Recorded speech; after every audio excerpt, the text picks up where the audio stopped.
I feel like this is one of the greatest gifts right here and now for us, on the planet, because obviously, yeah, everybody upon the world is going to be affected by this pause, by this break in the rat race, human race, all of those races, that we get to stop and take a breath and really reevaluate what is currency, what is energy.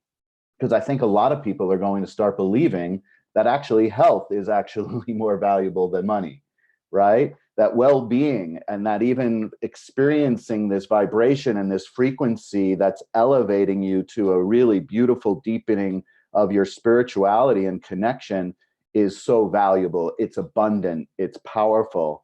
And we get to, in this time, really reevaluate and take stock and inventory as to what is it that we value most. And it doesn't exclude money, but it can't be foundational for myself. That every time I've made money foundational in, like, I'm going after it, this specific business idea, or, this kind of client or whatever for the money, because, I want to make X amount of money, it never really sticks. Yeah. And I've made lots of money, and I've, spent lots of money. So I understand that it's really, who am I wanting to be? What am I really valuing? What am I really creating internally, vibrationally, energetically, creating as a current that is going to naturally be matched by the universe, which will be perfect. And it's usually always in the perfect incremental growth stages. So I'm just loving this time to be able to kind of switch the foundation of what it is we're going after. And it's not going to be money. It's going to be the energy of money, the consciousness of money. Yeah, or, I guess. Or toilet paper. Sorry. Yeah. Yes. Not toilet paper. When we decided, currency. Yeah, the new currency. When we decided that we were going to talk this week about money, what kept coming up to me over and over, as some of you know, a year and 4 months ago, I made the jump from corporate and had a 22-year career in corporate where I was making really great money, right? And through the course of my transformation, really found my purpose and my passion and what I was really meant to do in this world. And so walking away from that money, choosing something different, and moving, taking my whole life and completely reinventing it was this huge, practice. I don't know what to really call it. And I didn't even know how I was going to articulate this before I started talking. So bear with me. But it was this, I had to really work through my ego and just all the stuff that goes with that, because my identity was tied to that title. My, who I was tied to that money that I was bringing in. It was who I was. And so there was almost like this metamorphosis that happened as I was going from, here's who I am today, and this comfy, everything looks good on paper, but yet inside I'm dying inside because I'm not living my purpose, to really this almost 3, 4, 5 year, and it probably is a forever kind of a game, really working through, okay, who am I now in this new world where I get to create my money, I get to create who I am, I get to create what my purpose is. And it was just so Erin, as you were talking, I just kind of kept going back to that, and how in this moment of what we're going through in the world right now, if I wouldn't have had that training, if I wouldn't have had that mentality or that perspective, I can really see right now how people the mindset isn't really where it could or should be to really see this time as an opportunity. And so I just wanted to kind of throw that out as it takes work and mindset and leadership to really work through who you are without the title, without the job, without the money, and whatever that looks like. I think, Tina, if I can chime in on that as well, even those who haven't even are aware of what leadership is or stepping into leadership is, right now, what people can do is take stock of their true values, because money has value in everyone's mind, in everyone's eyes, in a particular way. So what is valuable to you now, and see what it actually looks like. Because like Erin was saying, if you're going after a particular dollar amount and you're trying to create from that space, it falls flat because there's no value, right? The money in that aspect is a concept, an idea. right? It's not an actual value to you. So some people right now are looking at the value of their health, and that has a cost, right? So it's the similar wording. It's just looking at what is truly valuable now. So you're looking at your family, maybe you're looking at your friends, you're looking at maybe your assets, like your home. What was more important? Going after something and spending money and generating a significant amount of debt for yourself, thinking that you're chasing after a dollar for creating a dollar somehow. And now you're sitting in a space where this time of not working and not generating money is hurting you. That is the cost, right? So you really get to sit back and look at what's most valuable now. And then the next move would be, what do I really want in your life, in your relationships, perhaps what you'd like to do for work. So like Tina was saying, and then what's missing in between? Maybe it's, I haven't been paying attention to my debt ratio, my income versus what's going out to pay my credit cards, pay my bills, pay my mortgage. How can I make corrections there so that I can feel that value supporting me and then moving forward from there? And if it's in your career, perhaps you're working just for the money, right? Again, that's just the concept of money. You're working for the money, and therefore your soul is paying the price. So it's a really tuned in viewpoint of value, because money will still be here and people will still be generating, but where from and how much will depend on their value connection to what they're after. Their true, like, okay, this is what I really want because I know I could support others in this way, whatever that way looks like, and then generating from that space. But you get to take a good look at where you're at right now. Anything you're feeling scared about, whether it's your finances or your health, gets to be looked at first, because without that solid foundation there, pretty difficult to move forward, right? I love what you're sharing, Wendy. I'm so excited. So I think there's such an opportunity to be able to empower yourself and simplify and looking at what's going on for you. And last week, I had fear around this. Like, things are changing. My partner was laid off. In my heart, I'm really excited, but all of a sudden it's like, wow, shit's getting real really quickly. And I have a 4-year-old and 5-year-old who are home with me. And I realized I've been watching them all week. We've been somewhat hands off, and all they have done is create. They're constantly creating. And I interrupted them last week. I came in and I said, I need this room for a conference call. You guys got to leave. And my 4-year-old looks at me and he goes, ay, so much work. They had built a 7-foot fort. It had Christmas lights. It even had water in it. It was some kind of fairy kingdom, and he was disappointed. And my 5-year-old daughter kind of looked, and they shifted, and they said, okay, we're going to put the dinosaur top on. You're going to grab this next thing. It's like ants. They were moving all of their little pieces into another room.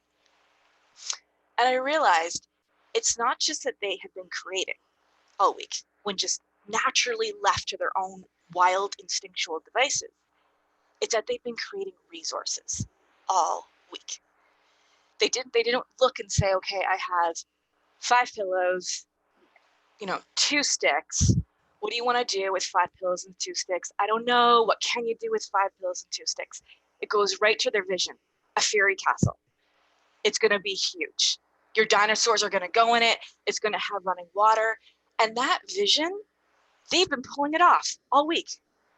Like at the end of the day, there's no bedding on any of my beds. There's nothing on the couches. But it was this beautiful realization of, what if the truth of who you are as a human being is that you were born to create resources? You always have. You always will. And it hit my heart with this grief. Like, I realized, oh my God, so many times I have created the vision for my life to obtain a resource, to get money. That once I had the money, then I would do this. And how limiting if the truth was that I actually always create resources. So the invitation that I see is like, what is your vision?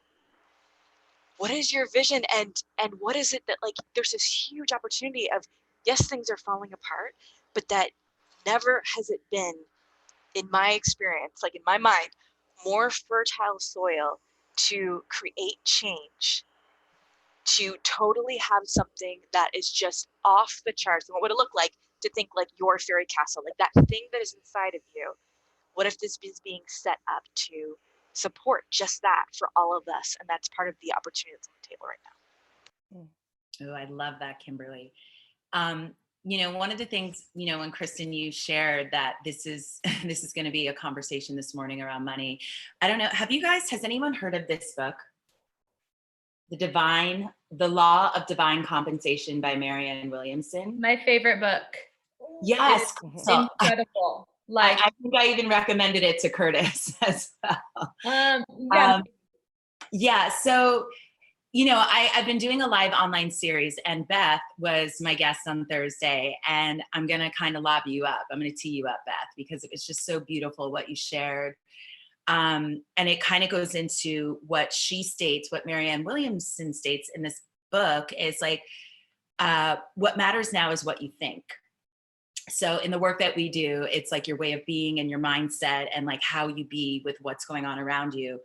And she says, are you lingering in the past, or are you allowing for miracles in the present?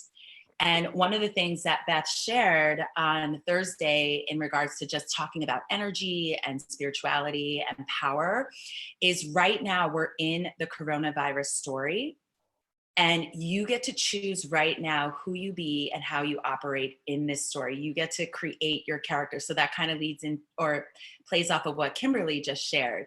So, in regards to how we're navigating through this piece, the money, the wealth, the prosperity, earning, if you're an entrepreneur, like what happens now with earning and transactions, that it's, you're the designer right now. You're in control. You get to create whatever you want, or you can choose to be that other character in the story, which we're not even going to give energy to that right now.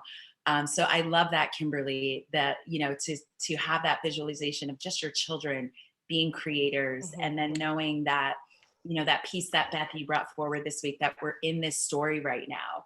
And we get to create what character we are right now and create the story of that character within the story. So that's the space that I've been operating from during this time. Yeah, thank you. Thank you, Tiffany. My story around money it's like kind of this whole thing is blowing it out of the water was, I really did think money was evil. I thought money destroyed my family. I really, truly believed that for a really long time, because my grandmother was this very wealthy socialite, a miser, and my dad killed himself. And so I blamed her and her money for so long. Like when he killed himself, he was working in a slaughterhouse. We were dirt poor. And he had 4 kids he was raising by himself. And I blamed my grandmother for so long for not helping, for not supporting. And I really put that money was evil. I really, truly believe that. And I'm still working through it. So I used to ignore it. I kind of still do ignore it. I have to remind myself to check my bank account. I have to remind myself to pay attention. And I have to remind myself that I am worthy to charge enough money. Like I love what I do. I'm not in a corporate job or anything like that. I never have been. I've always loved what I do. I just never have asked for what I'm worth. That's been my thing. I don't ask for what I'm worth. And that's the story right now that I'm working on shifting and changing. And I have taken lifetimes of poverty vows, because I've been a healer or something like that, or in many lifetimes. And I've worked in the churches, and I've taken these vows that I will not work for money. And undoing those vows, those deep vows, has been very challenging, very, very challenging for me.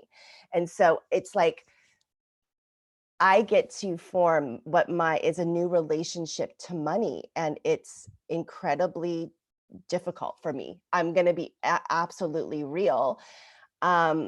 but I got this beautiful visualization the other day because I'm going into a sales cycle in my business. And my scarcity mindset wants to say, Beth, charge less. People can't afford it right now. Charge less, charge less. But then this other higher self voice keeps coming and saying, absolutely not. You charge what you're worth. You charge what you're worth. And I never have. And then I got this beautiful, it's so simple, but for me, it was really powerful visualization that when you spend money on yourself, particularly your spiritual health, your emotional health, your mental health, you get this, it's like the money you spend feeds your soul and empowers you. So like every time you do that, it got this like, oh, the money fills you up. And that for me really started to shift like, oh, if I charge what I'm worth, then they're spending what they're worth. It was like, I know I've been like told that a million times by a million coaches, but I couldn't get it up until now. So that's where I am. I am working on my scarcity mindset and shifting that into abundance, because everybody has a relationship to money. Everybody. We cannot get away from it. Every single person on the planet. So it's like asking that key question, what is your relationship to money? So. Beautiful. Beth, that was amazing. And I have to say, when I heard that this week's topic was going to be about money, I was just like, like this is the one spot where I'm like, I still get to really lean into what that's going to do for me. And I think that there's, in terms of like, how can I give? How can I be generous in the way that I view money while I myself am going through my own growth in this? And so, I think the first thing is just recognizing where I am, therefore recognizing where you are and what comes up for you when we talk about money. And Beth, what comes up for me is, having been a healthcare practitioner for 20 years now, people have been coming to me for 20 years, but not really paying anything because insurance covers it. And so the idea that I have been providing great services, and I know that I've been able to, make a huge difference in families' lives, but nobody wants to pay for it. And then shifting into this other world where there isn't a third party payer, because now I'm going beyond just healthcare where the insurance covers it. And as we're digging into coronavirus, and that it's a health thing and that somebody should be taking care of me, but yet, no, I also get to value my own health. I also get to spend money on my own health. I get to look at my bank account. I get to look at my credit card statements and see where I'm actually spending my money. What do I value? And not putting it off on someone else. I think a lot, obviously I don't believe that anybody should ever go bankrupt because of a health scare. I think it's really important that we come together as a collective where we are taken care of. And at the same time, we also get to be personally responsible for how we led ourselves up to this point. And so this coronavirus is just a darkness. It's a shadow that we have been tamping down because we've been putting off to other people our health. We have not been being responsible about our health, just by the mere fact that the way our system is set up is we don't pay for a lot of it. And so coming back to, how can I be responsible? How can I take a stand for my own right now? How can I support the healthcare workers on the front line? Because I don't know about you guys in your community, there are some people who are hunkering down in their houses right now and really, really socially isolating. I like to call it physical rather than social distancing, physical distancing, because we all still get to be social. But there are a lot of people who are still very cavalier about this, who don't believe it, who aren't following the recommendations. And the thing is that we as a collective get to look at the map. Look at the map of the world. Look at the map of the United States. Where are the hot spots? It's where people have been isolating and looking inward and doing the work of, this is uncomfortable. This is an uncomfortable space. This is a new space. How can I hit the reset button and move forward? And so what I'm trying to say here is that, you know, when we look at money, when we look at what that is as an exchange, as a value system, where do you place your health? Where do you place the health of others? And how do you recognize where you are right now, even if it's in a little bit of fear, even if it's in a little bit of restriction, and make the choice to have it be something else, to make the choice to have it be from vision, to make the choice where when we look at our children, they don't look at something and go, oh, this is the way you use it. They look at something and go, huh, I wonder what I could do with that. You know, and so bringing back what Kimberly was talking about too, you know, when you're home with your kids, you know, and you know, I'm going a little bit off tangent right now, but my husband was all worried because my son does not like Zoom homeschool. He doesn't like it. There's a great gif of a bear turning around in a circle in front of a computer screen, like my son on Zoom. He sent it to me. He's like, Mom, this is me on Zoom. He's 7. I'm like, okay, I know, I hear you. You know, but instead of getting angry with that, going, you know what, like, let's just see what he's going to do instead. Let's just see. I don't need to force him to sit down in front of a Zoom meeting. If he needs to go jump on the trampoline, let's go jump on the trampoline. So this is an opportunity for us to free ourselves, to really free ourselves from the constrictions, to free ourselves from the limitations, to free ourselves from the, you know, the definitions that society have placed on us, money included, and see what we can create. You know, and so as I'm talking through this, like even as I started, I was still constricted, and I just already feel freer right now, because we all get to take a stand for what is important to us and put our energy, put our creativity, put our value, and put our money towards it. So thanks. So I did a little bit of research when I was like, oh, money. Okay. So I found this like 10-minute YouTube video about, I Googled, this is how I Google, what is the history of money? And I get this, I get all kinds of stuff. I get this 10-minute video, and basically, like, you know, we all started out exchanging goods. We, like, if I had a cow and I wanted eggs, we'd barter and we'd exchange. And one of the things that I think is really powerful that we're talking about, that is actually up for discussion, is up for issue, is how do we choose to be in relationship to each other now? Through money. How do we choose to transact with each other now? So for me, and my every single one of you is an entrepreneur on this call, right? So for me, small business, solopreneur, when this first broke, when this all first happened, I was like, Tina and Beth and I were like ready for another sales cycle. Beth talked about like being in a sales cycle. And I felt into it, and I thought, right now, people don't need a program to enroll into. That was me. I know tons of people who are like, this is the perfect time for me to sell my $12,000 a year program. I know that that is also true. But for me, I actually felt into like, what do I feel right now? And what I feel right now is giving. And that is transformational for me, because to be frank, to call myself forward, it has always been, my come from has always been, what's the perfect program I can create that will sell, that will make me money? Exactly what Erin was talking about, that will get me dollars in the bank.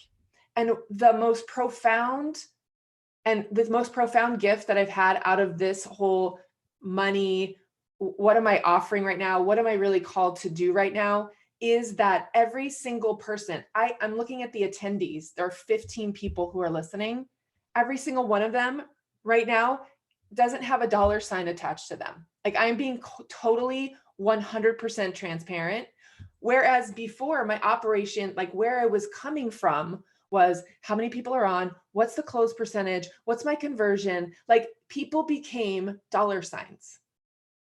Like, they were dollar signs to me. That's ugly. Like, I will just tell you, like, that is like a reality in business, conversions and close ratios and open rates and click-through rates. Like, and so when my focus was on that, exactly what Erin said, when I focus on dollars, I am never effective. I have actually never reached a declaration that I've set for myself that is a dollar declaration ever.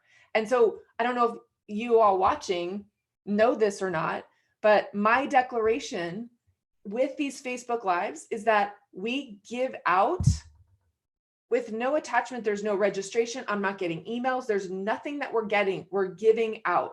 We're having conversations to empower, to like lift, to inspire, to motivate, to create peace and comfort and some sort of sense of, oh, okay, I am going to be okay. That's my goal. My goal is I want these messages to reach 50,000 people by April 30th. 50,000 people. I think I'm probably around 3,000. So really, that motivates me. How many lives can this message and the message from last week and the message from the week before, how many people can we impact with a conversation around now what? What's next? What am I creating? And I love that for me, I love that for me, what it feels like is everything is up for renegotiation. Oh, okay. Do I believe in this? Do I believe in this system? Do I believe in high ticket pricing? Do I believe in like really just looking at everything and putting it on the table and being like, so what are exactly what Wendy was saying? What are my values around this? What do I value most? And what is it that I want to put out into the world as service? Like the only thing that I can say about where I've been in the last 3 weeks is how can I give? How can I give? How can I give? And all of us come from this community where it's generosity. And I've never gotten it until I detached from the dollar. Like I never really got it until I detached from the get. Well, what does this mean? What am I giving? But what am I going to get? So right now I have complete fucking freedom, like complete freedom. And that's powerful. Like that is powerful. So that came through. Then I just wanted to share that because what's possible now? Like, what if we said, well, what am I offering? What do I give? What's my gift? What's my self-expression out in the world? And how can that impact lives? That's my jam. That's why I'm here. And that's why I'm doing this. So Kristen, what's so interesting about that is that you and I had some of those conversations and just kind of trying to figure it out and work through it. And what keeps coming up for me is trust, right? Like just trusting that if I give, that it's going to be okay, right? Trusting not, and so instead of like leading from money and how do I keep my business going, it's more about leading from, I trust that if I serve in this moment, that everything's going to be okay, that it's all going to work out exactly how it's supposed to work out. And that like a freeing. So I totally get what you're saying, like freeing to have that mindset where we can just trust that when we lock arms and we just serve and give, that it's all going to be okay. I trust that it's already here. Yeah. Like it's not in my bank account. I will be fucking clear about that. It's not in my bank account right now. And I'm not worried about that. That's freedom. Like that's freedom, because really that to me is the truth. The truth is what's the game that what is the game that we're collectively playing? The game that we've been playing up until now is, for the majority of people, I give my time for dollars. I trade my time, my wisdom, my knowledge, my expertise for dollars. I go somewhere and I give my time and then I get paid for it. Great. I don't know if that system is going to continue to work. I don't know. I'm not even like having that conversation, but we just get to question everything at this point. I fucking love it. Question everything. Like everything is up for grabs. Everything is up for negotiation. In my world, that's my experience. That's how it feels. And when I hear you speak, Kristen, what comes to mind is I'm like, so what if you were always free? What if you always had this freedom? And that, like, hearing you speak, I'm like, look at that power. Looking at the two different scenarios, which one feels more empowering to you? When you're looking at the click rates and you're like, I got a style, I got to do it. Where right now you're like, I'm fucking free. I'm doing what I want to do. I'm authentic. There's no holds barred. And it just, like, not to bring it around again or drive this home with a hammer, but I'm telling you guys, when I see my children, that, like, you create resources. And I think the trap that we've fallen into, or at least we get to look at, is, have you been chasing the resource? And what if it's like you've been chasing your tail, not knowing all the time that it was your tail, that you were going to have that tail, So like shifting from that, then what is there? Because I see for you this clarity, like no one's business at the end of this, like this potent vision. And it excites me. That is so true. And Kristen, what I was getting for you when you were speaking was, when you gave the example of someone has a cow and someone has eggs, chickens with eggs, and that exchange is because one needs eggs and one needs the meat, so they exchange those things, or milk or what have it. What you are exchanging for your generosity of just letting things go is your freedom. That is the exchange, right? You literally created that energetic exchange. It didn't have a physical texture to it, but it nonetheless was an exchange. That is what wealth is. Mm-hmm. Yes, Right. redefining wealth. I love speaking into there's a huge difference between manifesting something and creating something. Mm.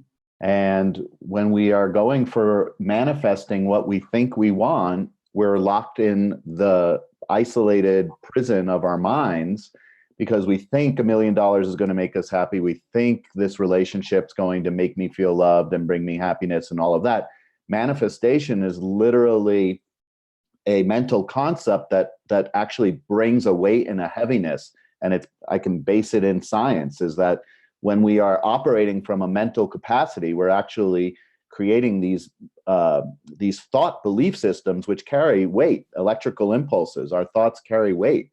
So the more we're operating from this thought-based reality, and this is how most of the world and all of us have believed, we bought into the American dream. You get this, this, and this, it will equate happiness. Whereas when we go into creation, we're actually just opening and being, and we're opening and connecting to this higher way of being that's creating in alignment to the frequency that you are being at. And that is sourcing from a whole other place, where if you were getting then a chunk of money, it's not only, it's elevating you, it's resourcing you from an inside way, from at a whole other level, which is impacting the world because it's actually elevating your frequency if you're staying connected to the higher way of accessing it from this unified field, from God's spirit, right? When we source from that place, then that's true abundance. That's freedom. Because more than anything in the world, we really want to just feel free. And what you're feeling right now, Kristen, is, yeah, you're breaking free from that old mental construct of it's about the money, and you're allowing yourself to be, and through that beingness, watch what gets to be created, Aaron, and right on that note, and you can speak right back into the cow, say the milk and the eggs. What money will still exchange. So when you're looking at what your value is, how you can exchange something with someone else, what are your eggs? Or what is your milk that you're going to exchange for money or someone else's eggs or milk, if that makes sense? Like, if you can really bring it down to the simplicity of, yeah, it's not about just taking your mind and going, well, I want to generate money because I want this much of it. So what can I create to make that? It's like right back to what everyone else has been saying. It comes from more like, well, what do I have, abundance of in myself and my beingness that I could deliver in exchange for something else. So it's true value. It's true eggs. It's true milk, right? It works and it's required.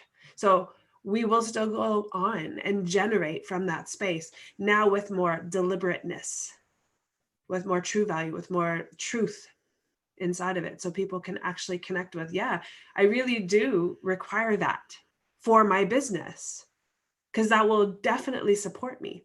I will pay for that. And then that's when you deliver whatever it is. And the result comes from there because it's your eggs and your milk being exchanged. That's beautiful. Really beautiful. I see the egg and the milk conversation as well. Like Wendy, I'm over here like chomping at the bit. And when you were speaking, Kristen, what I was thinking was, this is what global cooperation could look like. Because when you are standing in your freedom, you're no longer thinking like, okay, I have 12 eggs. I don't want any more eggs, but I trade my eggs for whatever. And it's that same, I don't know if it was Wendy, it was Tina was saying, someone was asking the idea like, well, what does it look like? Kind of almost like if there wasn't money, what does it look like going forward of how do we value one another? How do we trade? And you coming from this abundant, free place where you create, it just, I can see, I'm like, oh, that's how it could work. Because if you're in that space and I'm in this space and I'm creating because this is my vision of what I love to do, I grow whatever it is or whatever it is I create, there's this generous, abundant meeting of the minds than the idea that I have to squirrel away or the only thing I can provide is I grow corn, you grow whatever, and therefore I have to do this tit for tat. And I think us each seated in that place, abundance will reign. And I don't mean that from just like a irresponsible place, but if you are in your freedom and you are abundant and you are generous and you are giving with me, and I'm in my free, abundant, generous state, that not only is it contagious, but that it can create this impact where I can't quite articulate it, but I got a glimpse of it and I'm like, okay, that's how it could work. I'm Carla, thinking if you haven't about noticed, if you haven't noticed, you're just gonna have to hop in because there's a lot of this, just a lot of talking up in here. So No. you got to get in there. Love it. Go, Carla.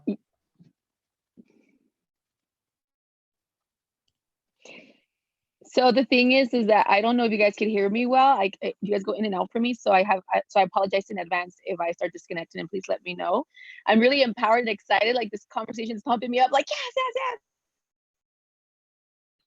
yes. Muting myself. And what I'm excited about, can you hear me? Carla, see if you can turn off your video. Can you hear me? We might be able to hear you better. Yeah, it would suck that we can't see your face, but we'd rather hear you. Okay. Let's try There that. you go. Okay. Is this better? Yeah. Yep. Okay.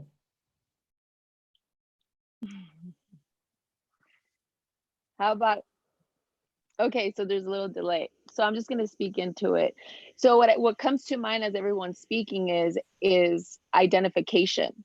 Like, who am I identifying myself as? And I have always two choices, right, Wendy? So I can either identify myself as the image and likeness of God, as everything, as God, as like the universe, as I am connected to all, or I can identify myself as fear, as scarcity, or just my story in itself. Can you guys still hear me? Yeah. Okay, awesome.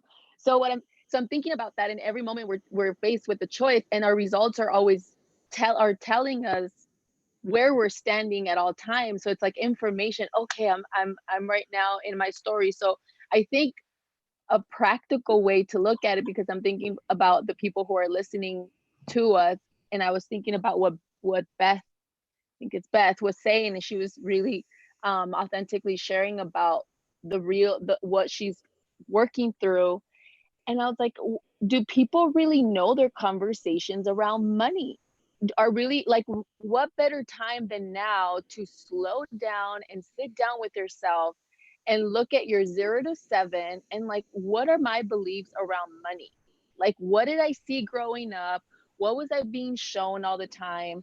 Is it the grass is like, money doesn't, grow on trees, or like we only have money for one thing, not all of it? Like, what were your parents, did your parents have money? Like, if you come from money, it's like you will always have money, no matter whether you're standing in the image likeness of God, or you're standing in your story, right? Because that's part of what you chose in this lifetime.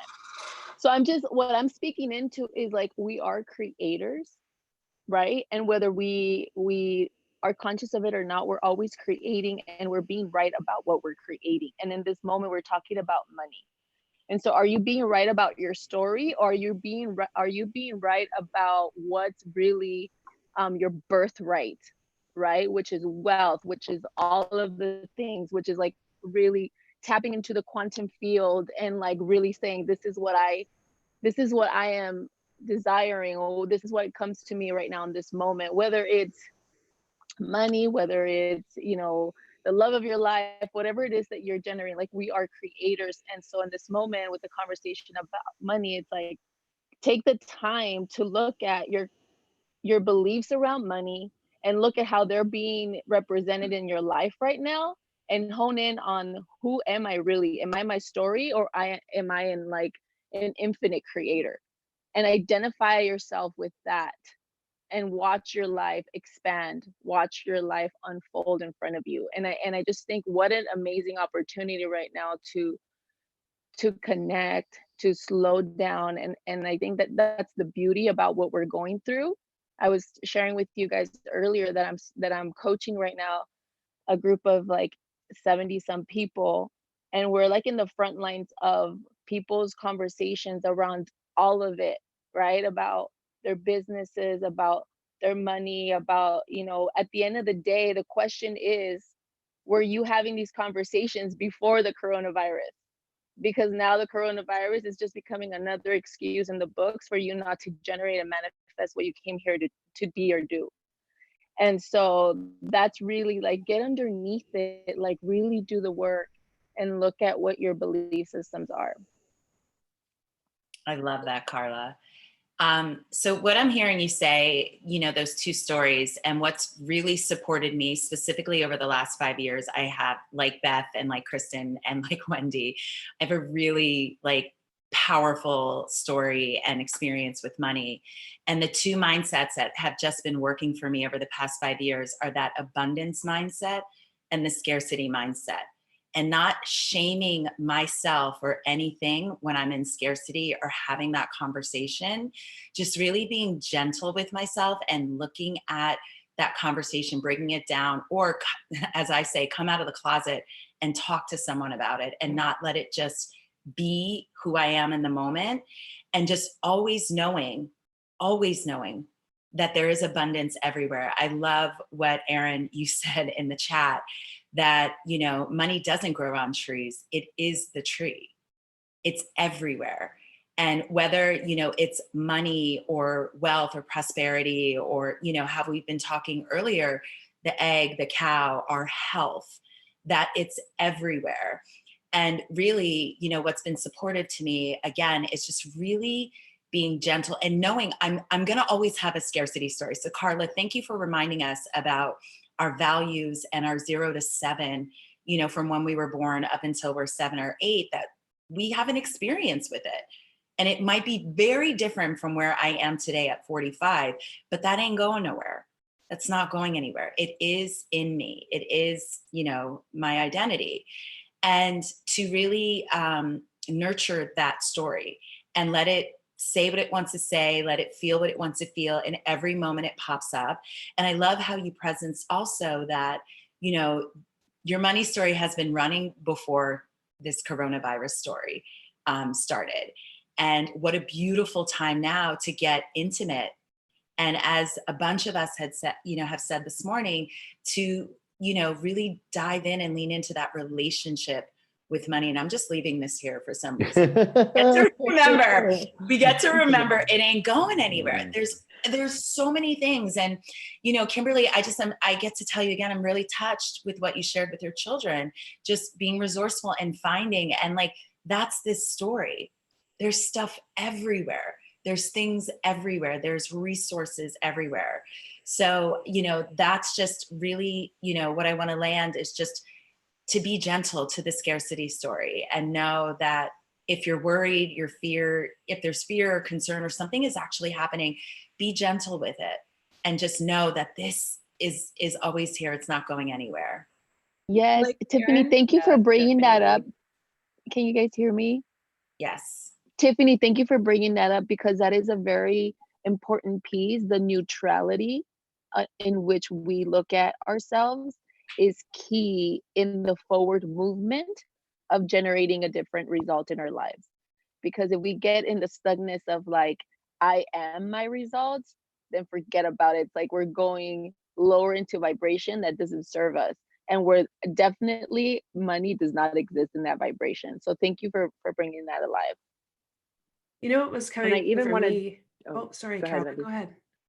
Oh, okay. So, and Tiffany, just kind of going even a step further, not even just acknowledging that scarcity mindset or the stories that come from 0 to 7, but thanking it, being in utter gratitude for it, because the reason it's there is to keep you safe. It thinks it's keeping you safe. It really thinks that it's loving you up and making sure that you survive. And you can just go, thank you for doing that. And I see you there, and I choose abundance. So it's a choice point, but that gratitude of like, you're keeping me safe, you're keeping me secure, and I love you so much. And you can go ahead and stay back here because I choose to move forward. I choose another story. I choose a story that's going to be beneficial and appealing and possible and envision, knowing and trusting that you literally have always got my back and I'm not going anywhere. I'm always going to be safe. So thank you. Yeah, I love that, Wendy. And I think this is kind of inside of what we're all speaking about. It comes back to your story, Kimberly, with your kids, how they decide they want a fairy castle. And so now they just look around and find the things, and then put them together, and it becomes the fairy castle. Do you want to talk the epitome of manifestation? Everyone's wants to learn how to manifest this and how to manifest that. That is it, right? Being resonant in frequency to what you're looking to create is that moment of, this is what I'd really want. Okay. So then looking around and putting all the pieces together to formulate it, not looking at what you have and trying to fit it together and realize like it's not working, so it doesn't work for me. But it's like what you want or what you think about, you're going to see, right? So when you decide you want to buy a BMW, like a Beetle, you're like, oh, I really love them. You start thinking about them all the time. Now you see them everywhere. So when you really look at what do you really want from that true space, and you start looking around, you're going to start seeing evidence and pieces and parts of what that looks like and put it together. That becomes it. Just like the kids, I want a fairy castle. Look around the room, cushions, blankets, who knows what, right? They keep creating from that space and pulling it all together, not judging what they're seeing and going, well, that's not going to fit, right? They're not, that wouldn't match up. So does that make sense? Coming from the space of source, deciding what you really want, and then looking out and allowing yourself to see, oh, it doesn't actually look like I thought it was going to look to create this. This will work though, right? And it ends up becoming more. I can't imagine that they aren't fully in love with, your kids aren't fully in love with the fairy castle, no matter what it looks like. And they didn't even know what it was going to look like. They just had the whole picture in mind. It's a fairy castle. No, it had Right? running water. Like, if you see my house, it had running water. You need to post a video or something Well, of that. Really interesting. Wendy, what I just heard you say is that the possibility is the fairy castle is not only found in a fairy castle kit at the store, that a fairy castle can be it can be created any way, shape, or form. And that scarcity mindset is the castle can only be made and found in the kit that's sold in the store. So that's what I'm hearing you say from that. Or it could be you looking at, I want the fairy castle, but I only have this, therefore I can't have it. Yeah, and that's where creative magic happens, is actually when we don't have an attached outcome already in mind, is like when it actually surprises and excites us, and it's like, oh my God, that's what was wanting to come through and be expressed. That's powerful. That's where magic and adventure gets to be part of our life, right? What do you think, Crystal? What I see missing in all of this is the how-to. And I know it's all about our beingness. And also what I want to invite everybody is to actually look at what is the conversations that are coming up for us. And to acknowledge it I'm going to invite everybody to practice this today, to write it down. Like imagine I don't have any money on me right now, so I have a credit card. Me and my credit card are going to go on a date right now. And how do I feel? Or my bank account or $100 bill. And actually, it sounds so silly, you guys, right? But why wouldn't we take this time right now to go within and really look at our relationship? I'm one that used to never want to look at my bank account. If I don't look at my bank account, I don't have to know how much money I have. And that's not being responsible, because my relationship with money was this conversation. Who can relate to this? I don't trust money. I don't know if it's going to show up. Maybe it shows up, maybe it loves me, maybe it doesn't, right? So we have these inner dialogue conversations with ourselves of money, and the what if story gets bigger and bigger and bigger and bigger. What if I don't have money to feed my kids? What if we're going to be on the street? The what if, I know Kimberly, you were talking about what if. I always like to see it in the positive of, here's what's coming up. What if we lose our house? Let's cancel that conversation out, write it out, right? Money. We don't have the money to pay for our house. Cancel that out, write it in black, write or cross it out with red, and then rewrite it from your higher place. So now pen to paper to me is like the most magical way to manifest and create, because now it's actual for me. I just wanted to share that. It's actual in physical form. It's on a piece of paper. You've created it physically. Yeah, and it's not just in our head. Yeah. And it's getting it out. It's getting it out of our, like out of our mind, get it out on paper. And then I had actually a client ask me yesterday, what do you do with the paper? I'm like, whatever you want to do with it. You can burn it if you want to, whatever it is, but really sit down in this time that we have the time and restructure that relationship. Just like if you're not connecting with your child or you're not connecting with your spouse, if you're having this relationship with money, it's probably in other areas of your life, including your own health, right? So it's all. There's a question that came in and I want to just pop it out here. Hi, Shazia. And Shazia just joined. So from Corey, she says, I truly hear everything and believe in what's being stated. My question is, how do you help your spouse shift into this way of thinking when his way of thinking and foundation is what's in our bank account today? What are the stocks out at? How much does that cost? It dominates the conversation daily. How do you work on it as a couple when you come from different perspectives? We've gone through that where my husband's very analytical and I'm a little the other side. We're like this. Even though he doesn't think that he's analytical, he is, in my opinion. It actually was coming together and reading a book together, like creating that intimate connection of what are our fears that are coming up, like talking about it, getting vulnerable with your spouse. Okay, this is what's coming up for me around money. These are the fears, and then shifting and going to that choice point. Like, Tiffany, I'm finding you on the page here. What am I going to choose, right? The fear or abundance? Erin said it last week, or maybe it was the week before. Fear is our greatest teacher. So whoever, who posted that question? Corey. So Corey, I invite you to shift your energy and relationship with money, and then be the powerful woman that you are to bring it to the table with your spouse. Hey, can we try something new? Because this isn't working. The fear is not working clearly based on results. It's not causing, I would imagine, as it did in my marriage, it caused friction. Money would cause friction. Money should never be, not should. Money is, take out should, but money should never be the problem. Really, it's not the problem. There's actually a bigger problem than money. And money is not the place that you get to blame. Like this, I get it. There's a lot going on and uncertainty of money, but stepping back into the truth of who you are and create and really deepen your relationships all over the map. And well, money is the mechanism. Go ahead, Erin. Yeah, and I have baby duty in 3 minutes. So I'll just add the masculine perspective, it's really an opportunity also to go into compassion, into the vibration of compassion, because naturally man, myself, and in general, the masculine tends to always want to focus on the needs and the basics and the survival and how are we going to survive. And really, Corey, it's an opportunity to hold that fear and really go deeper in the understanding of what perhaps he is going through.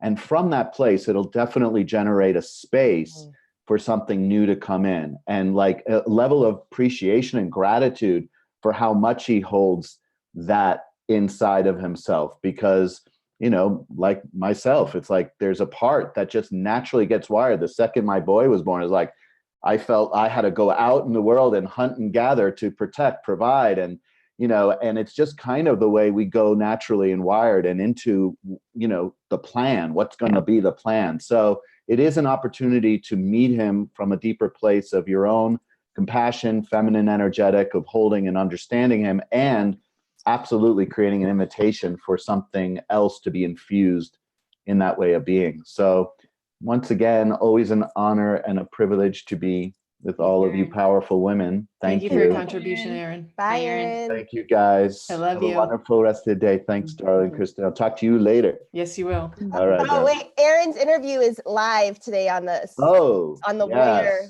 whatever I'm That's doing. your DVRs. Old ass, get on it. Kristen, I love. I wanted to say, when you were talking earlier, what I hear, and I've known you for a long time now, and I'm just like, I was sitting in here. We've talked about trust for a really long time, you and me. Yeah. And what I heard was you got out of your masculine doing, pushing. It's gotta, and I get it. I was a pro athlete, and it was like, if you wanted to like play more, you do more. You go lift more. You go. Everything was like more and more because nothing was enough. But what I see your transformation is your grace and stepping into that feminine energy. And it's the same thing I was sharing with Corey of like, tap into your feminine power, that we got this, that we don't have to be pushing harder, that we can actually take a step back and be present and connected and serve. And that's going to make the biggest difference for your bank account. Whether you see it right in this second, it's like we're putting seeds in and it's growing right now. And who knows what's going to happen.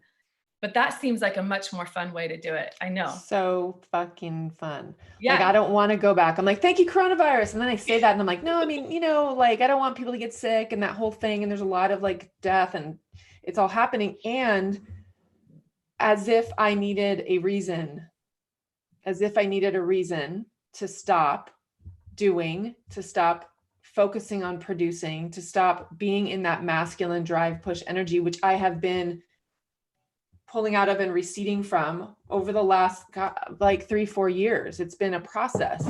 And as I sit here in this place of trust and faith and generosity and giving, I'm like, I'm home. Like I'm like never going back. I am like, I feel so at home and in alignment right now. So thank you for your acknowledgement. Yeah. And it's really being like seeing all the abundance we actually have in this exact moment. Which is, go ahead, Crystal. Well, I was going to say one other thing. And as a parent, looking at your kids and noticing, what are they experiencing? Are they experiencing scarcity? My oldest son, Dylan, when there's like ice cream, I mean, I watch him experience scarcity. He's like shoveling it in his mouth. I'm not joking. And I remind him, I'm like, okay, that was me, right? Scared and not enough ever. And now it's like retraining my kid, not retraining, but reprogramming my kids of like, hey, we have plenty. Well, that's the reflection of your reprogramming. Yeah. Where you were when you had him and then. Totally. Yeah. 100%. Yeah. 100%.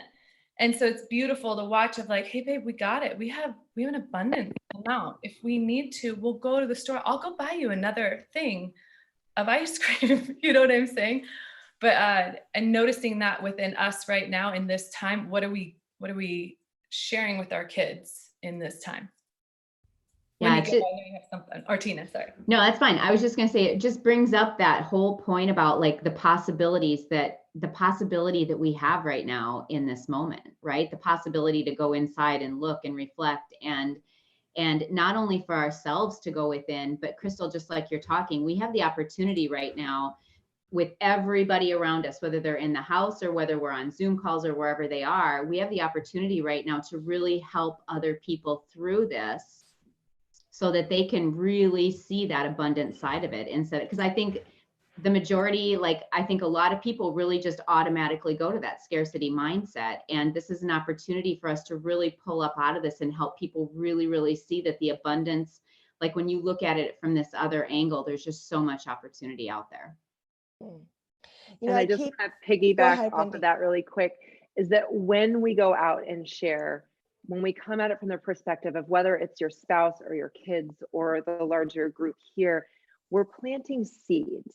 We're giving that which we have with zero attachment to what people take away, zero attachment to what it is they're going to implement, zero attachment to they're changing. They're not going to change. Like, we don't get to force anybody to do anything, and we can't expect them to change their ways.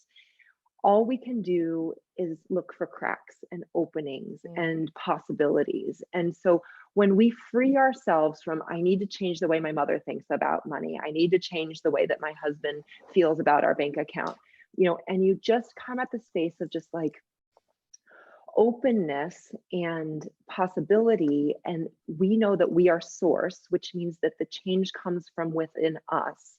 And what I also wanted to say, I think it was Crystal was talking about it before, about the whole should and throwing words out like blame, shame. When we take this as neutral, all of this is neutral feedback. We have a vision. What's working towards the vision? Great. Acknowledge it, repeat it, go again. If we look at what's not working, we go, how can I shift this story and shift it? But there's no energy to it. It's just what's working and what's not working. And it comes from within and this is the most freeing thing with my own kids. And the way we do one thing is the way we do everything. So whether it's kids, health, money, spouse, whatever, when you let go of the agenda, when you let go of the expectations, when you let go of the result that you think that you're going to get, and actually just plant seeds from a place of love, you get to trust that in its moment, those seeds are going to sprout. Yeah. Much, Wendy. There's, you know, what I'm noticing. I know I jumped in a little bit late. Hi, everyone. My name's Hi, Shazia. Shazia. Mom. Hello. I love this topic, by the way. I love money. Shazia, is anyone else having a hard time hearing her? Yeah, I was just gonna say Yeah, that. pull your mic. Can you hear me? Can you That's hear me? it. Thank you. Okay. Now this is my podcast setup. Okay. I think you just say and talk like that. There you go. Right, there you go. Well, you know, one of the things that's coming up is I'm hearing all these questions around relationship, and just piggybacking off of what Wendy said. With any humans, we're all really different. And the same thing comes with our relationship to money. So recently I took this course around sacred money archetypes, and I'd love to just share a little bit about it, because I think, does anybody here like personality tests, like any of those kinds of things?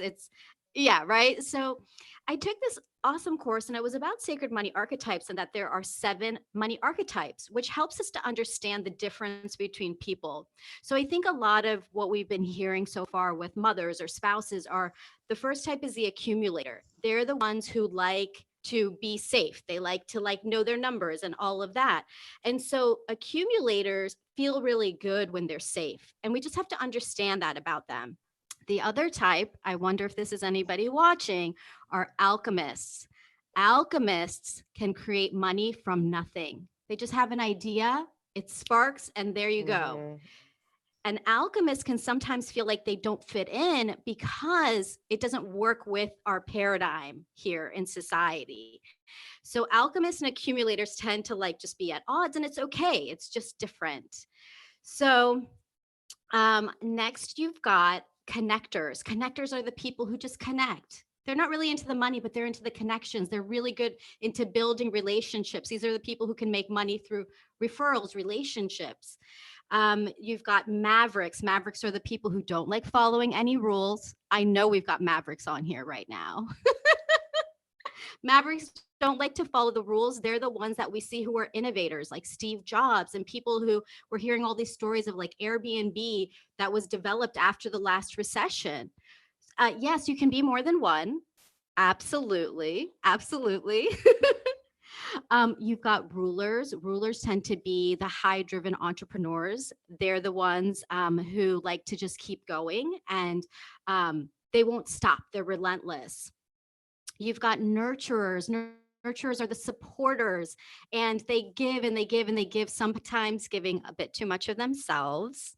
We see a lot of supporters. And how many have I done so far, you guys? I didn't mean to do a little class right now, but you've done 6. Wendy's counting for you. Thank you. I'm like, amazing, there's Wendy. gotta be an analyzer on here who like. But Wendy, I could see her eyes going up. She couldn't see you. So I'm like 6. There you go. Thank you. I cannot remember the 7th right now, and that's okay. But the point is, the reason I wanted to bring this up, one, is because it's fun to like understand like, oh, which one am I? And then to look at the person that you might be having that money conversation with and see like they're a different archetype, and that's okay. You can still be in a space of abundance, even in a different archetype. Sometimes we even look at manifesting, we look at abundance as like, oh, just believe. And, I think sometimes we even put that into a box. But even within that, we are, no matter what vibration we're in, we're still going to have an archetype or 2 or 3, or Crystal might have all 7. I don't know. She's trying to have them all. So the point I'm just trying to make is that we get to be in relationship with people, whether it's about money, whether it's about parenting, whether it's about how we feel. And I think the money conversation most oftentimes really comes down to our relationship with ourselves, just echoing what you guys have said already. Really, the conversation is coming from within. So there's a little class for you all today. When I think of the 7th, I'll pop it in the chat. Is it the romantic? Yes. Yeah, I Googled it. Thank you. Isn't there also the celebrity? And the celebrity, yes. Okay. Is there 8? The celebrity. Let's Oh, talk no. about the romantic and celebrity. Someone's Googling too. Oh, I like it. Yeah, I got you guys distracted. Set the Okay. analyzers. I I guess love there it. were 8. Oh my Thank gosh, you I for should have calling me come an prepared. analyzer. I'm taking that in. Thank you. Love it. So the celebrity is the one who likes the finer things. They're the ones who will, be looking good. They enjoy feeling prestigious. And so sometimes celebrities don't have a great relationship with their money because they don't want to. They want to be in life, like enjoying the nice things. And romantics are similar, but romantics aren't looking for the things. Romantics are looking for the time and the space. They just want to like have the luxury of relaxation. That's why they're romantics. So those are the sacred money archetypes. And whoever's looking it up, enjoy. That was awesome. The chat's blowing up. I know everybody. What's your archetype? I'm gonna pick like 3. All right. Who else? I know Crystal had mentioned something about, and Beth, I think you were going to contribute something to the question that came up, but who else has something that's like my brain doesn't go to, here's what you can do. Like, here's your practical 1, 2, 3 outline plan of, cause I'm just like, ooh, up here. But I think it would be beneficial for us to continue a conversation because everyone just kind of sunk their teeth into this whole archetype question, this whole archetype thing. Cause it's like, they're categories where we get to like compartmentalize, which is, it's for me, it's the knowingness, and there's a sense of safety in the knowingness. So if we have things that we can share that are practices, Beth, I don't know if you were going to speak to anything like that, but I just thought that would be beneficial for those people listening. I wasn't going to speak to a practice, but I can. What I'll say is like, with all of those, that's so cool. I love that, what you just shared, Shazia. And the thing is to not get boxed in. Like, you can flex into anything at any time. And I've been working with people for over 15 years. And one thing, on a one-on-one basis, helping people unwind from very, very deep rooted seated patterns of addiction, depression, anxiety. And what I'll say is this, is some things you can't think your way out of. They're just some things you really need someone to support you, a coach, a therapist, a practitioner of some sort. There are some things that have happened, like Carla mentioned, from 0 to 7 that got in really deep. And I've seen people say, no matter what I do, no matter what I say, no matter what I plan, I can't think my way out of it. And what I'm going to say to that is everything you can unleash and unwind from any pattern. You can heal anything. So if you feel like you can't think your way out of it, maybe you can't. Maybe you need to meditate your way out of it. Maybe you need to dance your way out of it. Maybe you need someone to support you in meeting that little girl or that little boy who at 4 years old decided money was evil because dad left and took off with the money and left you and mom to eat, you know, soup out of a can for like months at end. Like there's, I mean, that's a story I just made up, but there's like, if that is the case, you get to go back and change your story. And if you're looking at this like, oh, 7, 8 things, oh, I'm the nurturer. I'm the nurturer. I am so the nurturer. I will give and give and give and give and give and give and give. So I get to, because I learned as a kid, oh, if I don't give away my gifts, no one's going to love me. If I don't give away my power, this is the belief I made up, no one's going to care for me. I'm going to be alone. So I had to go back and really work with that little girl and really like show her what was real and what my life is like now. And I needed her help. I need your help. We can't stay stuck at 4 and 5 years old in this belief anymore. It's not working. It saved you then. It worked as a 4-year-old, as a 5-year-old to get you through that time. But as an adult with a family and dreams, and it's not working. So if you're finding yourself like, oh, I've done everything, I look at my bank account, I just, 1, reach out for support, and 2, really go back and sit with that part of the self where that rooted in, so that you know where it began, where that belief began, so that you can go into those 8 things and be like, I can flex into nurture at any time. I can flex into alchemist. I can flex into whatever it is to create what it is that you want to create in the world. So it's all doable. Like the work, I truly believe, truly from my heart, that you can shift anything, like anything. Wendy said it earlier, it's a choice point. And so it's really looking at the thank you, Beth. First of all, thank you for sharing that.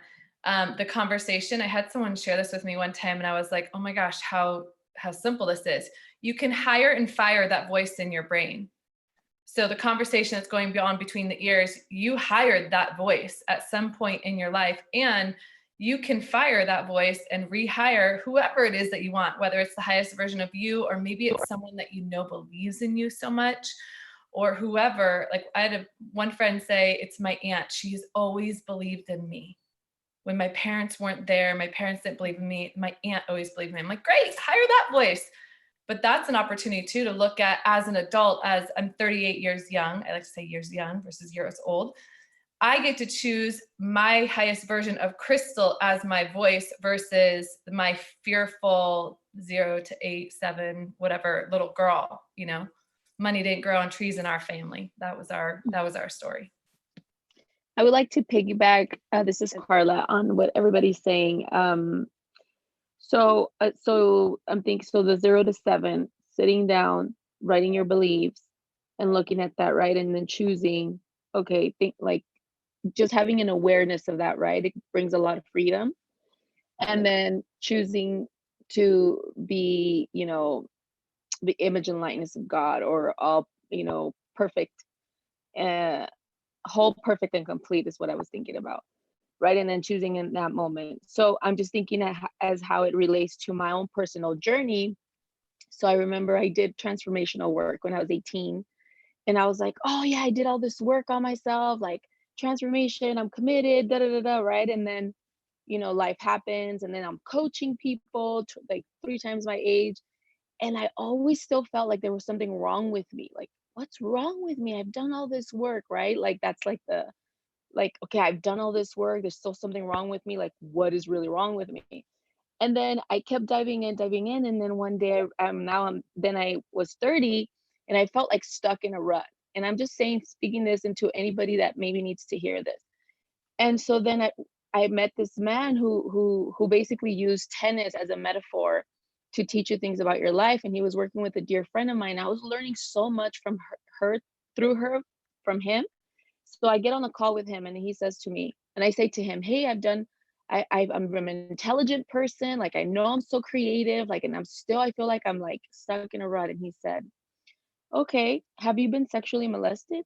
And I said, yeah, but I've done a lot of work. Like, I've really done a lot of work on myself. And he said, how old are you? I just turned 30. Oh, it comes back in your 30s. Like, so neutral about it.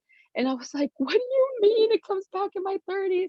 And so my point in sharing this is like me understanding my trauma, like what physically happened to me was a huge liberation. It wasn't like one was better than the other, like, oh, I did transformation work and that was better, or I did trauma work, that was better. It was like everything worked hand in hand with all of my limiting beliefs and what I was holding and how I was stopping myself from generating the life that I've always, either deserved or like was my birthright, if you will. And so for me, it took understanding the physical aspect of what was happening to me that was holding me back, and obviously and being a continuous student in the work. Sorry, my first language is Spanish, so I get lost in translation sometimes, so I will make up words. I'm just saying that in advance. Can you guys hear me? Yes. Yeah. Yes, and your words Okay. are perfect. They're perfect. I Thank you, speak thank you. English and I make So shit up all the time. So we're good. thanks. So I say all of this because we get to be, it's a part of us that will never go away, and we get to love that part of us. So to circle all of this, so to finish this conversation, a little tool that I use is,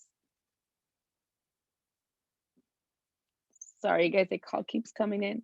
A little tool that I use is, so there is there's a big I, the I am consciousness, and then there's the small I. And so as I'm walking through my life and understanding all of these things about myself, I will still be confronted with the little girl in me that was either sexually molested or abused or whatever, right? That will try to step in and run it. And then there's the big I in me that is the all knowing and will look at the little I, like, and then there's the observer. So then I'm observing myself go through this process. If I'm asked to do a speaking engagement or something, and then I'll get nervous. Well, the person who's getting nervous is not the big I, is the little I, right? And so the big I will turn to the little I, which I have named, and her name is Carlita, which is the little Carla, and will say to her, "Hey, it's okay. I got us. They didn't ask you to speak. They asked me. We got this." And so that tool has been like life changing to me, and everything that I've been through as a mom, just an entrepreneur, as a partner, everything. It has been a life changer. So if this supports you to name the small part of you, the wounded part of you, and then having the intelligent part of you speak to it in that moment of like fear or moving past something, whether it's generating the money you want, whether it's generating the relationship that you want, whatever, you can use it on any platform, and just like calm it down and then step into who you are and walk in it with certainty, with a knowingness. And it blows my mind every time. And so I'm offering that to all of us. Carla, I love that. I love what you shared. I have to hop off here. And this is kind of a tool, but it's not even a tool. I just want to leave this seed with you because it keeps coming to me as everyone is speaking. And it's value. That when you're in that place of like, I don't know if I can pay for it, I don't know what I would do, whatever it is, to just check in. Is your value linked to it? Because I see it circling all around that. The value that you have, like, that is your abundance, that is your value. It is a value that you came here with, that was just given to you. You don't have to earn it, you don't have to prove it. Kristen stepping into just absolutely give it is like, this is the value I know I have. I'm unattaching myself from how it has to be given or delivered. I'm totally stepping into my freedom. And I think when you can keep coming back, like, just keep that in your mind, the value piece, as your fears play out. I've even caught myself where I'm thinking like, okay, so we're going to chicken and eggs. We're going to be training corn and livestock. Oh my God, what can I grow? What am I good at? Like, what if I can't grow corn? And it's that same thing of like, come back to Kim. You have value. You will always have value. It is within you. And you get to decide the way you train. It's like my kids would never step and go, what if I'm not good enough to build the fort? What if I'm not tall enough? It's not even a question in their mind. They just do it. and they create the resources. So know that you create the resources. Thank you so much for having me on here, guys. I love you. Namaste. Thank you, Kimberly. Thank you, Kimberly. Love you, darling. Send us a picture of the castle.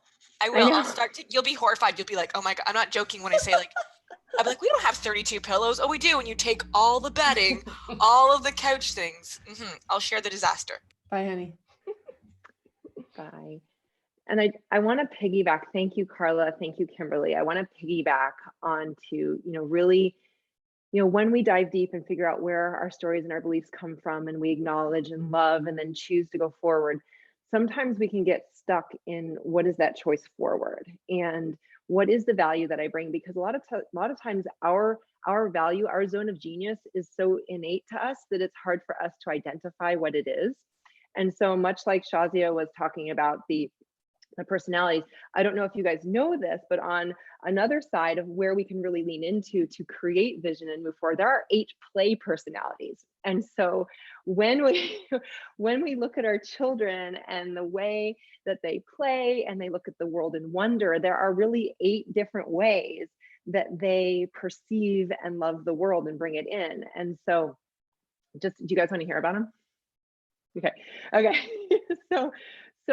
So the first play personality is the collector. So the collector is someone you can think of I'm right now thinking of the boy who wants to collect all of his trains, and Thomas the train is on the track, and they're collecting them all and they line them all up and it's beautiful. And as you come into adulthood, it can be a collector of cars. It can be a collector of, I had a good friend who collected turtles. Every time she went someplace, she would like buy a little turtle, and her house was full of turtles. And but it's also experiences. So maybe someone goes around the world and climbs all the mountains. Maybe they go and watch all of the eclipses. But like when you're a collector of things, just really like let yourself sink into that. Now, I was never a collector. I don't know about you guys, but when I saw someone who was collecting, I was always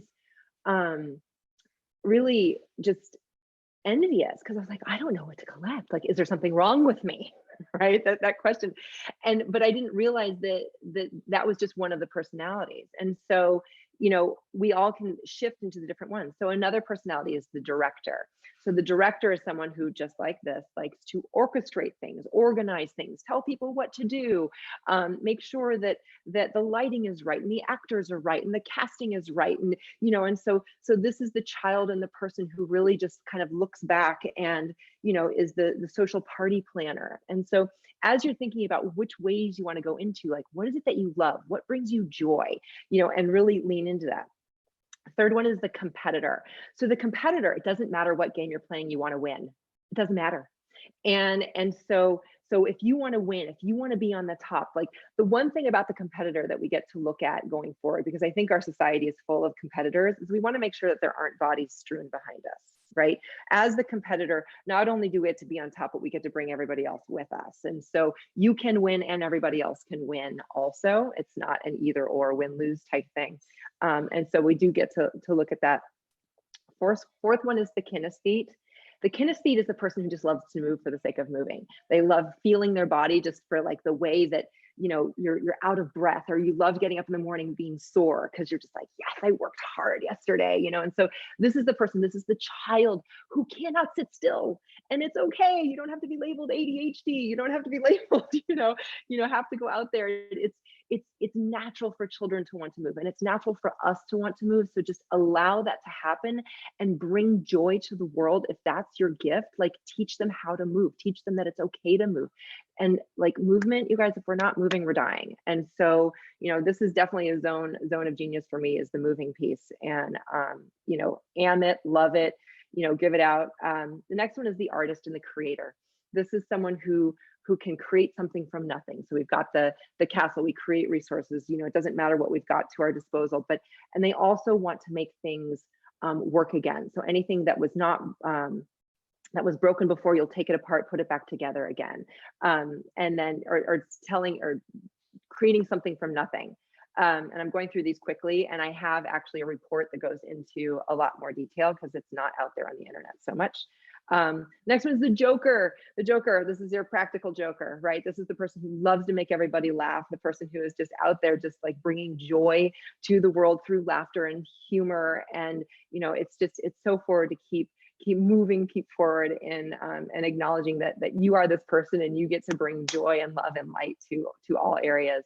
The next one is the explorer. Now the explorer dives deep, whether it's deep into personal development, deep into the woods, deep into intellectual research. It doesn't matter. You love to explore and learn and accumulate all that knowledge. And what the greatest thing about the explorer is in this world is that when we explore, we get to share it. We get to bring it out into the world, so that which we bring in, we just give away. And so you don't want to hoard all that stuff, that wonderful stuff that you're exploring, give it away.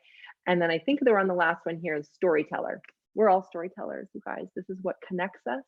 This is stories.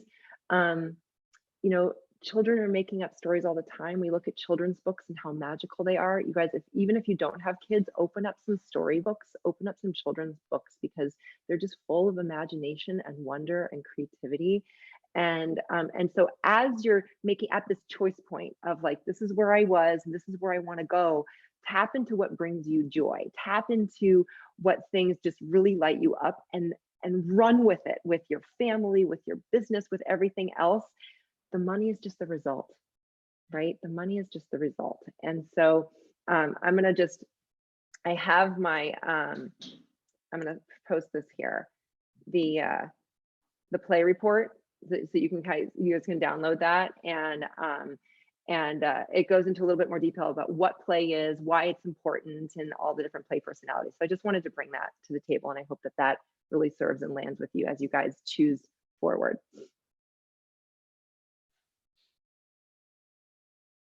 That's awesome. Thank you so much. I want to just say one thing right now. We're at about an hour and 40 minutes. At the beginning of this session today, I mentioned that, they're having this money conversation. I'm like, I've never really been connected to money as an outcome, as a goal, that it doesn't drive me. It doesn't make me want to get it. I'm not like, oh yes, come here, money. It just doesn't do it for me. People do. Transformation does. Leadership does. Knowing that the gifts that I have are meant to be shared and meant to be, meant to inspire or empower another human being, that lights me up. And so what I mentioned at the beginning of today was that my goal with these Sunday sessions is that we reach 50,000 people, that 50,000 people view these calls and these trainings. And another way that I get to deepen that and actually give out more is starting on Wednesday, April 1st, for the entire month. It will probably go longer, but for the entire month of April, Monday through Friday, I will be going live interviewing these amazing folks one-on-one, so we can deepen the conversation with each of them. And each of them, if they choose, they will be offering a free gift. But the interview itself, no registration, again, there's no get. It's that Wendy McKenna has knowledge, skills, gifts, wisdom, and experience to give out, and it's going to resonate with some of you, just as it is with Tina and Carla and Beth and Tiffany and Wendy Paquette and Crystal Jackson and Aaron Glassman and Shazia. So I get to interview each of you individually, because that's my vision for what this actually is that it gets shared out. So my request is that share this video. Each of the people on, each of the panelists are going to have a link and share it out to their community. So just continue to share this message, because this is what's being called forward. This is what's being called of us, and this is what's being called of you. If you're watching this, you're meant to watch it. If you're watching this, you're meant to listen to the words and the wisdom and the experience of all of these amazing human beings, because we've just spent almost 2 hours on a Sunday morning, and they've been here week after week, and we're going to continue this until we don't anymore. But this is what's being called for right now on the planet. And so my request is that you share this, and that you I will be posting on my social media pages about the interviews. So they will be on my page, on my business page. I'll be posting those and hopefully going live on Facebook if I can figure this shit out and it starts working and it's all good.